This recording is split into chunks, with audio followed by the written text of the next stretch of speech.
many, many times through the years, and he's back, getting back involved again at St. Joe's in Connecticut, and that is legendary coach Jim Calhoun. Coach, welcome. How are you? Good, Mike. I hear the bad news. You're leaving. That's okay. It's time. Time. I come back and you leave. That's it. That's it. And then I might have to come back. We'll see. But hey, listen. First of all, how you feeling? How's your health? Yeah, things are good. You know, I when I left, Mike, I was banged up. I had a hip. I had a knee. I had a little problem with cancer, and we were able to solve those problems. And I miss the gym, Mike. Man, I really, really miss the gym, the kids, and and that didn't go away. And I can shoot all the rounds of golf I want, but I guess I'm a coach at heart. And yes, so, you are, and a great one, and a great one. So yes, and one of the best I've ever come across. So yes, you belong in the gym. So really, you're back now, and how hands-on are you going to be? Well, pretty hands-on right now. I still work at UConn, helping with fundraising and with relationships with them. But I'm considered right now a consultant because I work for the state, and therefore, but. I just came out of a gym watching the 6'8" kid from Spain, and at Avon Old Farms up here, one of the prep schools, and I'm out recruiting. I'm helping plan a brand new gym, and with 18 months we'll have a nice facility, and so I guess that's pretty hands-on. So you're going to build this program from scratch? When they say scratch, Mike, I'm digging down 3 feet. That's good. I like that, though. You know what? Because if anyone could do it, you've done it, and I've always said this in basketball.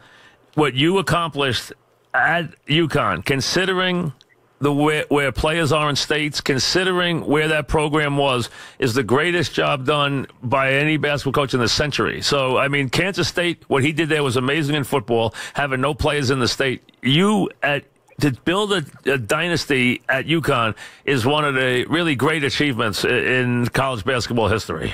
Well, I appreciate you saying that. I think you and I both know that I was very fortunate in many ways. I worked hard, and we had great assistants, and then obviously incredible kids who believed in us early. And that was the key, to get a Chris Smith from Bridgeport to say, okay, I'm staying home. And Cliff Robinson from Buffalo, who had a 19-year pro career after that. All the various things that happened, and the Big East. I mean, God rest Dave Garrett's soul, but I always have said Dave Garrett started something that you and I have talked about before. Yep. Magical, Michael. Magical. You think about when we went to those games, and I loved the semifinals night in Madison Square Garden, 19,000 people, and you have like UConn, Syracuse, Georgetown, St. John's, whoever it may be.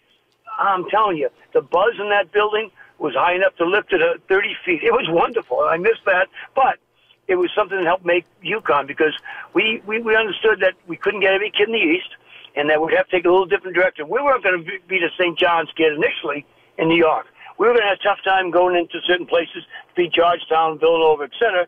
So we'd go out and get a Ray Allen from South Carolina, and we started getting Kevin Hawley from Los Angeles, and we started getting kids from Israel. And we were able to work it out pretty well. We're talking with the legendary coach Jim Calhoun, who's back going to be is going to be back building a program at St. Joe's in Connecticut, which is going to be fun to watch. When Dave and Mike Tranghese put that together, and their idea of taking these teams in the East that had great traditions and using the markets in the East and developing that way, and of course the Carrier Dome was enormously important too, but.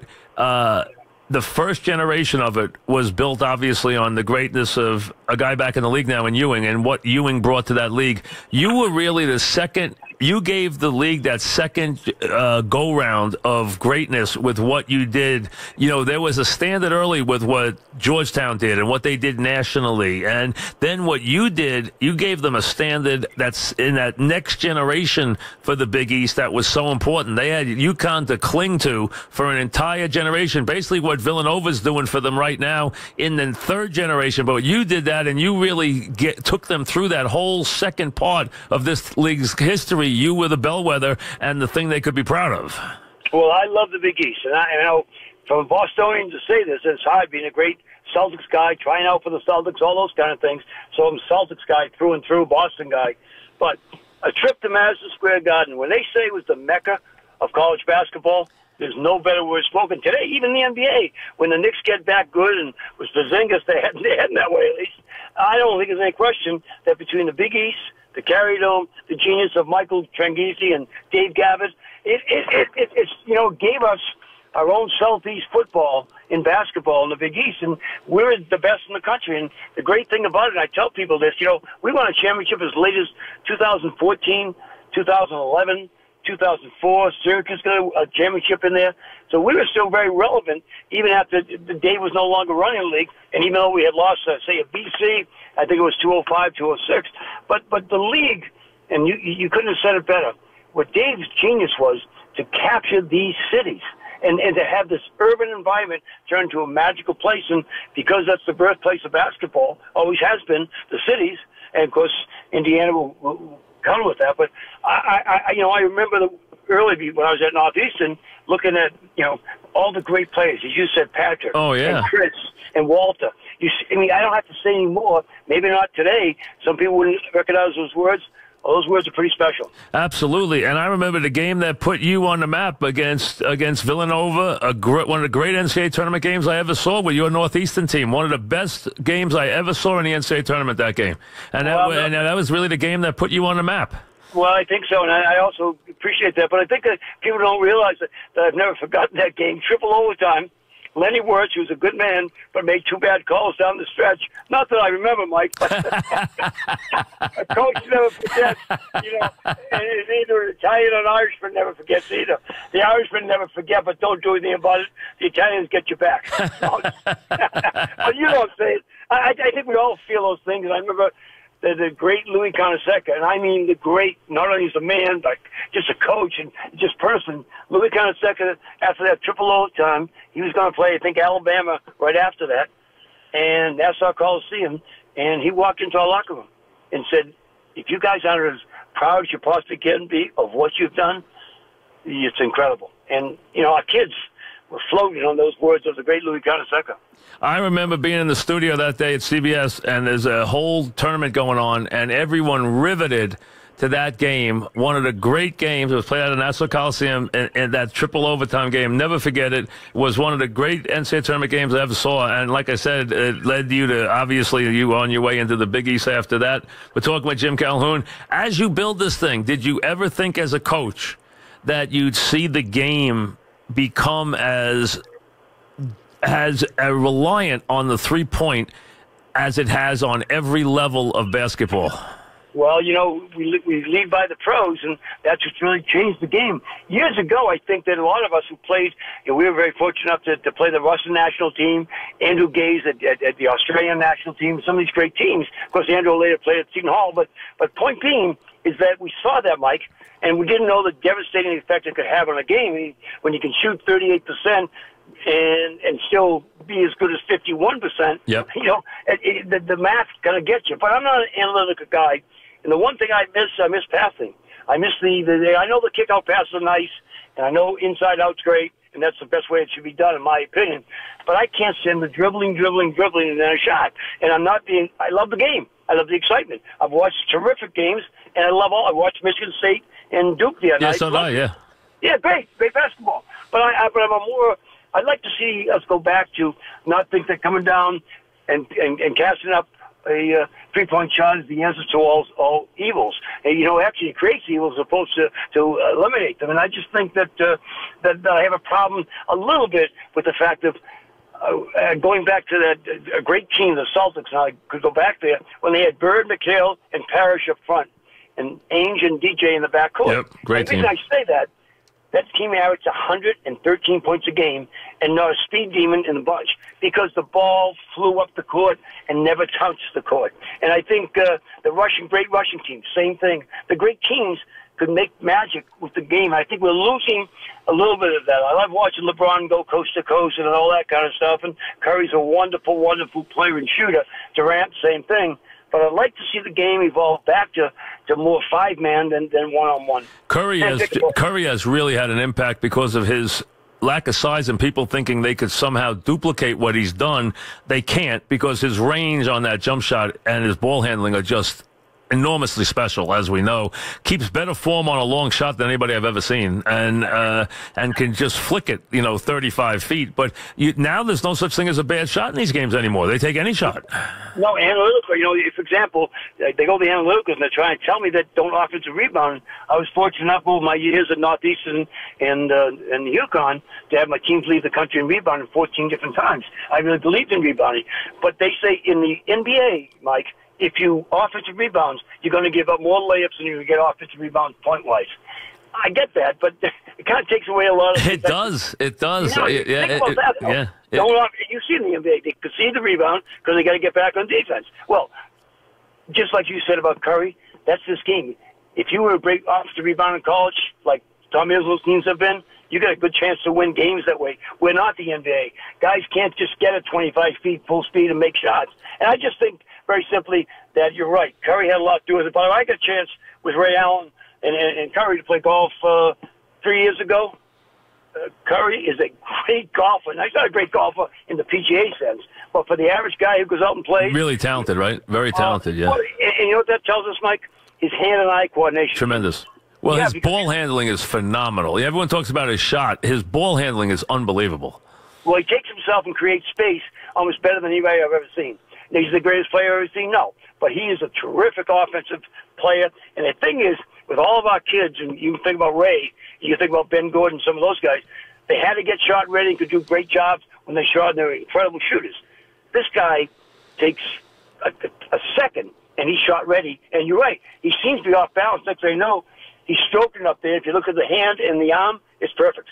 The rest of it may not be. He's terrific. We're talking with Jim Calhoun, who, fortunately for everybody in Connecticut, is back in basketball at St. Joe's in Connecticut, as he'll build the program, I'm sure, quickly from the ground up. The most underrated great coach of all time. They mention all these guys, and, nationally, I think it's part of being at UConn a little bit. There's a little bit of a bias. They don't mention you enough because, with the 3 championships you have and some of the stuff you did in those games, the great win over Duke, when they beat that great team, upset that great team, and also the way you coached the Georgia Tech game when your big guy got in foul trouble in a championship game. You took a lot of chances in that game, and that was you got paid back in the second half. But that was I thought that night a great coaching display by what you did. Took a big chance in that game, and you wound up paying off. But you had some big days and big games. Well, I had a lot of great kids. I just very simply, I'm one of those guys who tries to win every day. And I thought if we won every practice, we'd win a lot more games. And I think that, unlike my guy, and I loved him as a player, but Iverson, who I loved as a player and competitor, he said, practice? Yeah. See, we built that at practice. And I was talking to one of my kids today who's actually just going off to play in Iceland. A lot of our kids who aren't NBA players play elsewhere. But anyways, we were talking about what practice is like, and we made you, Mike, compete. So you got the Kemba Walkers of the world competing against AJ Prices of the world, etc. And all of a sudden, practice was sometimes much more difficult than the game. So we always felt that we were prepared for whatever it came along. And one of the guys, the greatest coach I've seen now in any sport, the guy down in with New England Patriots, Belichick, there isn't anything they haven't seen because he sees everything at practice. They had a play the other night when the guy runs into the end zone, they get a safety. And then they went on the next day to talk about how many times they saw that, letting the guy go backwards, and then he had practiced that. That's the genius, and I think that's what all good coaches do. Let me give you a Bob Knight expression about this kind of. Bob Knight said, the reason that you practice so hard is because mistakes will kill you much more than great plays will make you. And I thought that was a great statement because it's really true. You can't turn it over, in football particularly. You can't turn it over in basketball. Great plays will only keep you there. Mistakes will kill you. And we're talking about one of the great coaches in Jim Calhoun. I never met a great coach, and I've been lucky enough to meet a bunch who didn't love practice. Might not like the recruiting, might not like dealing with the alumni or the media, but loved practice because that's when you went to work. Well, at 9 o'clock in the morning, you come in, and UConn didn't have to do this as much, but in high school and Northeastern, and I'm maybe back at St. Joe's, I'll be turning lights on. When you turn those lights on, getting ready for the kids to come in, you expect to win that day and accomplish something very special with a group of kids. There's nothing like getting on a bus or a plane or wherever it may be and a group of people have worked hard for months and months and worked hard all week to go play a Syracuse or go play a great team. There's nothing more special. I tell people this, you can't replicate it. And for me, as a high school coach, and we ended up in a league when I was a high school coach and won 18-0. And people say, how special was your national championships? 80,000. Well, the only 2,000 a night we did that, but they're all special because it's still the purpose of doing something special together. You had a lot of great players come through UConn. John Wooden asked him once, all the great players he had from Walton to Jabbar and everybody else. I said, What player was your favorite player? And he said, the guy that I saw my philosophy and myself through was Mike Warren. I ran in Mike Warren's jersey, and Mike Warren was the player I most felt a kinship to.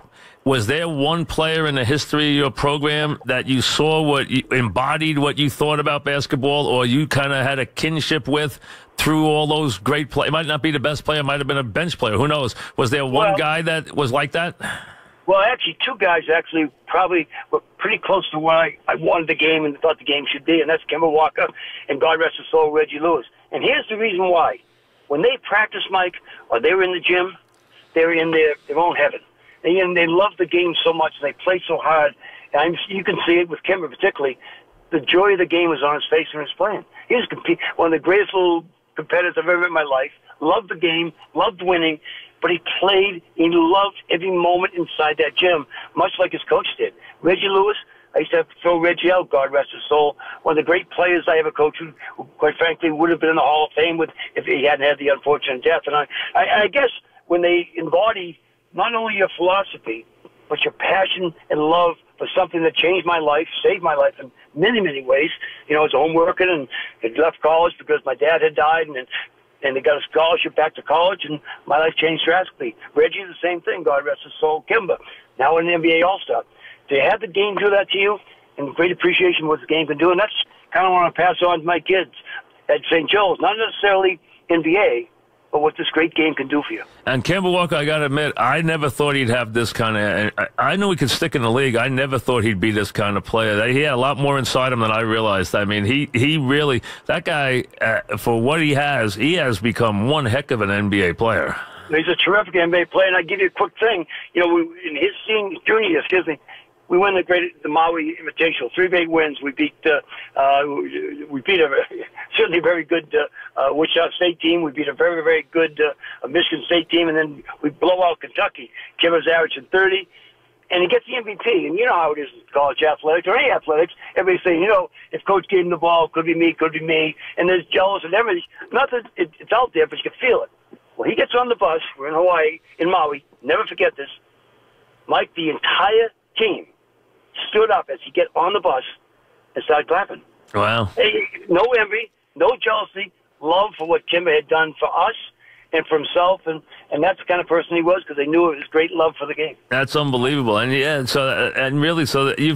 so many. You were lucky. You had such a run of guys, and that's what you built there, which was amazing. But you got the players to buy in, and I think you stole a little bit from Carolina in that you got your players to buy into that program, and then go out and be an extension of the program and bring in the next group of guys, right? Which is what Carolina always did. Yeah, and what you had to show them. Because, everybody talks about we, and they're 100% right. The we has to win. But I got to show them why the me benefits so much from the we. By that, I mean, if we're great, they're going to look at you in the NBA or in Europe or whatever it may be. And no one ever hires people from losing companies. Well, then no one really cares about people, unfortunately, from losing teams. We all benefit when we win. And that's where the me gets taken care of. And that was the most important thing I had to do. And, it was a different era. We only had one and done. 19 kids left early for the NBA. Only one left early, Andre Drummond, and probably should have after his freshman year. Well, if there was a smart coach out there right now who wanted to learn this game, he should come up and volunteer to work for you for nothing on when you build this thing, because that would be an education he couldn't buy, that's for sure. If I was going to be a coach and I was 20 years old coming out of college, 22 years old, that's why I'd be the first one knocking on your door and say, I'll work for free. Well, I've got a newsflash for America. I just got another application from my number 2 assistant. How about Francesa and I taking on officials? How bad would that go? They wouldn't work the games. No, what we do is go through so many officials that you and I we spend the most of the time in the locker room after we get thrown out. Well, I got a great application, and as soon as you leave the radio, the next day you may get a phone call from a guy up in here. There you go. I tell you, I might take that on. You know that would be more fun than anything I could think of. Well, listen, good luck to you. I'm going to watch this. I'm going to come up and see a game. I want to come up when you guys are ready to play. I'm going to come up and watch. I'd love to have you, Mike. Thank you. Good luck to you, and be well. Thanks. Jim Calhoun, St. Joe's. See, that's the thing. Jim Calhoun's done everything he can do. Everything. He's accomplished everything. He's won multiple national championships. He's at the top of the profession. He's got plenty of money, more than he ever dreamed. I guarantee you, more than he ever dreamed of having in his life, by a wide margin. And he can't stay away from the gym. And he wants to go back. And I tell you, I'm serious. If I was 22 and I wanted to be in this game as a coach, I'd go up there and say, hey, I'll sweep the gym floor. Just teach me basketball, and you'll get a job. You take that. You work 2 years for him. You can go work anywhere in the country after doing that, because you're going to get a heck of an education. Back after this.